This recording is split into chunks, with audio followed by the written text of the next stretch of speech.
将中国视为竞争者。外媒发问：为何越来越多国家走出安全区来对抗中国？说来说去就强调一件事：看完为祖国骄傲。一系列国家准备走出安全区，与美国并肩作战，并在印度太平洋地区大声疾呼：我们将中国视为挑战和竞争者。日前，外国媒体如是报道称，随后围绕为何越来越多国家走出安全区来对抗中国进行了热烈的讨论。结合近期的局势来看，外媒的这一报道并不假。首当其冲的是英国，在对抗中国这件事上，英国此前基本都只是在口头上耍耍威风，并未有过多的实质性举动。现如今局势大为不同。据消息介绍称，英国将派遣伊丽莎白女王号航母舰队到中国周边进行为期6个月的挑衅举动。光是从这一挑衅时长来看，英国同中国作对的决心也不容小觑。除了英国以外，欧洲国家还有法国。不同于英国，法国如此昭然若揭地反抗中国实属罕见。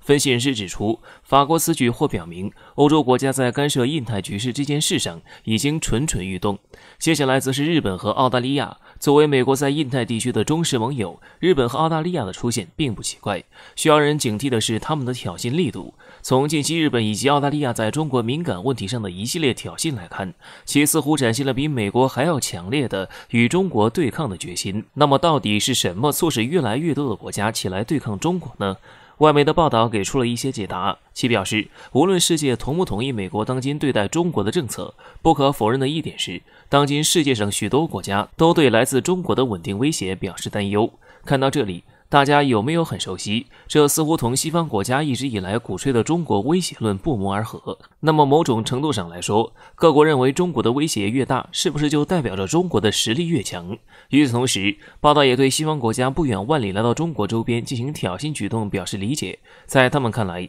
如今的印度太平洋地区正成为一个新的世界战略重点，而促成这一改变的很大程度上必须归功于中国。除此以外，域外国家想同中国对抗，无非分为两类，一类是害怕中国的发展触动他们的利益，而另一类则是想在中国周边分得一杯羹。那么问题来了，为什么世界不害怕越南、印度等触动他们的利益呢？归根结底，还是中国现如今的发展速度让西方国家过于恐慌。所以我们可以大致得出，外媒在回答为什么越来越多的国家跟随美国对抗中国这一问题上，说来说去都是在强调一件事：看完真的为祖国骄傲，那就是中国发展太快了，在面对一个强大崛起的中国时，他们慌了，唯一能做的就是加紧遏制。但是这样后知后觉的遏制能够起到多大效果呢？印度疫情都成啥样了？难道控制住了？怎么还特意联合欧盟，为了挫败中国搞出了一个大计划？国际评论全球最难计划。最近又出了一个大消息，那就是印欧联盟为了挫败中国搞出来了一个大计划。据印媒透露，这个印欧互联互通伙伴关系是能够替代中国一带一路的计划，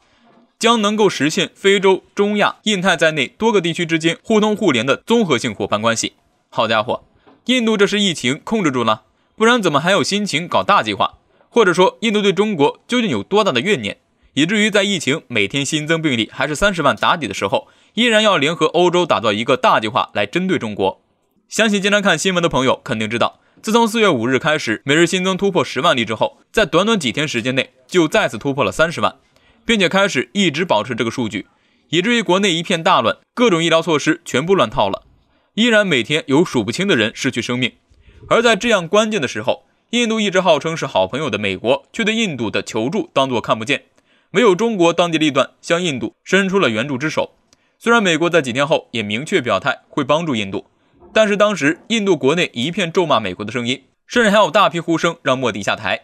对于这些，印度是忘记了吗？印度真的打算对中国恩将仇报，特意联合欧盟针对中国？印度如果真是这么打算的，就要小心了，不要像是澳大利亚和日本一样，因为一个失误的行为让国内反对之声四起。现在澳大利亚政府依然在下台的边缘跃跃欲试，日本菅义伟内阁的支持之声也直线下降到了低于 40%， 下台也是稳稳当当的。毕竟中国发展已然是大势所趋，不仅站在了理论的制高点，实力更是不容小觑。再从另一个角度来说，欧盟之所以愿意和印度继续这个协议，无非是利用印度和中国毗邻来压制中国成长罢了。说实话，现在美国针对中国可以理解，毕竟美国霸权在世界，它不允许有任何国家的实力增长超过它。欧盟这样做又有什么意义呢？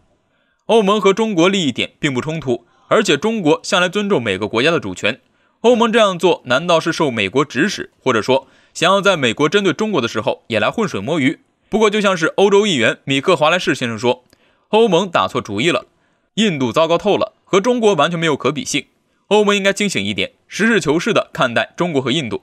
最后，单说这个自贸协议，就有国际评论表示，这是全球最难做成的协议。比如德国媒体也认为，印度和欧盟的贸易目前只有650亿欧元，而中国和欧盟的贸易却有5860亿欧元，印度完全无法替代中国，想要推进这个协议几乎是不可能的事。所以对此，印度可要小心了，能力不足很有可能导致自食恶果哦。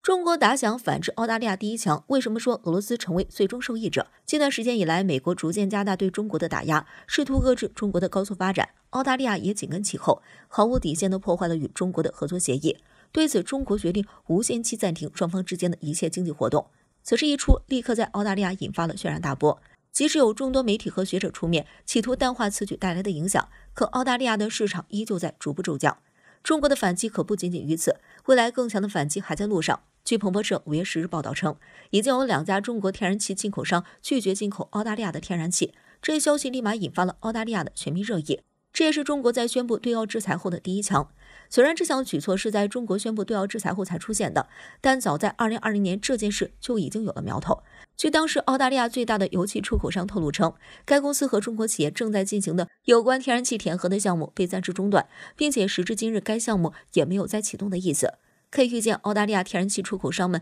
担忧事情正在逐步实现，只是目前还不清楚这股浪潮何时会蔓延到中国的大型天然气企业，但这也只是时间问题。对澳大利亚而言，其引以为傲的天然气产业正在逐步失去中国市场，还将造成巨大的经济动荡。对中国而言，相比铁矿石，我们其实对天然气的需求更加迫切。也正因如此，中国这些年的精心布局，导致我们并非是从前那种完全依赖外部的国家。大方向来看，中国的天然气需求量虽然在逐年提高，可随着中俄关系友好，俄罗斯成为了最终受益者。目前，中俄两国已经对天然气进出口签署了一份长期协议，将来在天然气方面的合作也是板上钉钉。虽然在短期内合作的效果并不明显，但随着双方对方案的落实，不久后俄罗斯将正式替代以往澳大利亚的位置。除此以外，中俄合作延伸到社会，不仅带动了两国经济协同发展，更使得双方关系日益升温，进一步强化了其他方面的合作。中国也借此避免了在物资上被西方国家卡脖子的尴尬局面。